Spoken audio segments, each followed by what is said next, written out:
বর্ষায় পুকুরে বিষ দিয়ে প্রায় 10 লাখ টাকার মাছ নিথল। বর্ষা প্রতিনিধি কামরুজ্জামান সরকার বাবু। নওগাঁর বর্ষায় মন্টু হাজি নামে এক ব্যক্তির পুকুরে বিষ প্রয়োগ করে প্রায় 10 লাখ টাকার বিভিন্ন প্রজাতির মাছ নিধন করেছে দুর্বৃত্তরা। রোববার দিবাগত রাতে উপজেলার ঘাটনগর ইউনিয়নের রাজবংশী পাড়া এলাকায় এই ঘটনা ঘটে।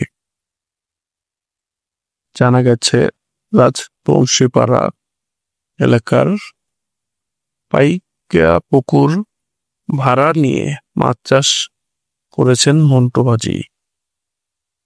পুকুরে কয়েক লাখ টাকার রুই, কাতল, বোয়াল, মৃগেল সহ বিভিন্ন প্রজাতির মাছের পোনা ছেড়েছিলেন তিনি।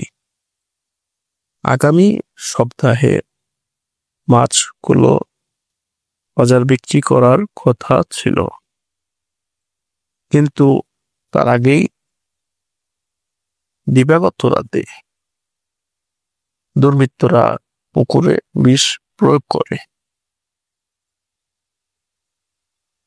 সকালে মাছগুলো পরে পুকুরের পানিতে ভাসতে শুরু করে। ক্ষতিগ্রস্ত মন্টু হাজি বলেন, পূর্ব শত্রুতার জের ধরেই এই ঘটনা ঘটানো হয়েছে।